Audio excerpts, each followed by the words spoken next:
Did the Roman Empire really fall in 476 AD? We've all learned the same story in school. The Western Roman Empire fell in 476 AD, but what if one of history's most famous dates isn't entirely true? In September of 476 AD, the Germanic military commander Odoacer forced the young Western Roman Emperor Romulus Augustulus to step down. Today, history books often describe this moment as the official end of the Western Roman Empire, but the people who were actually living through those events didn't see it that way. To them, it wasn't the end of Rome, it was simply another political power shift in a period already filled with coups and changing emperors. After all, between 455 and 476 AD, no fewer than 9 emperors had ruled the Western Roman Empire, and many of them had been removed by military commanders. Imperial coups had become almost routine. Even more importantly, although Romulus Augustulus was forced from the throne, the legitimate Western Roman Emperor Julius Nepos was still alive and recognized by the Eastern Roman Empire. In other words, Rome hadn't simply disappeared overnight. What's even more surprising is what happened after Odoacer took control. He didn't destroy Rome's institutions. The Roman Senate continued to meet. Latin remained the language of government. Roman law was still enforced. The Roman army continued to fight. Even the coins minted during his reign still carried the images of Roman emperors. For ordinary people, daily life changed far less than we often imagine. Then, in 493 AD, Odoacer himself was overthrown by the Ostrogothic king Theodoric the Great. And instead of collapsing, Italy experienced something of a recovery. Cities were repaired, roads were restored, churches were rebuilt. Trade flourished once again. Even the Colosseum underwent major renovations during this period.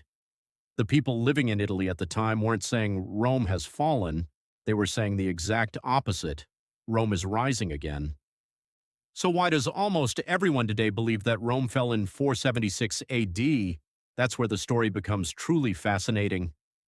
About 50 years later, a historian in Constantinople named Marcellinus Comes became the first known writer to describe 476 AD as the fall of the Western Roman Empire. But this wasn't simply a historical observation. It also served a political purpose. At the time, the Eastern Roman Empire wanted to reclaim Italy. If people believed that the Western Empire had already ceased to exist, then invading Italy could be presented as restoring rightful Roman rule rather than conquering another state. The message was simple: Rome has already fallen, we're just taking it back.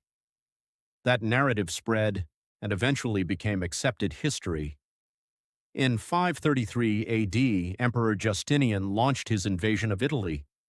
At first, his armies achieved remarkable victories, but the war dragged on for nearly 20 years. The consequences were devastating. Rome changed hands several times. Entire cities were burned.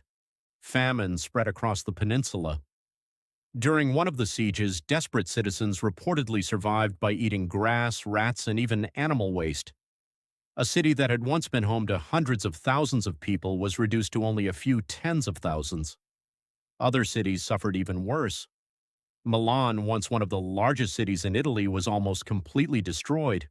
The irony is impossible to ignore. For centuries, Odoacer was blamed for bringing down the Western Roman Empire. Yet many modern historians argue that the true destruction of Roman Italy came decades later, during Justinian's brutal reconquest. So perhaps Rome didn't really fall in 476 AD. Perhaps that date became famous because it served a political agenda, and perhaps the real end of the Western Roman Empire wasn't a single dramatic event, but a slow collapse caused by decades of war, destruction, famine, and exhaustion. Which raises one final question.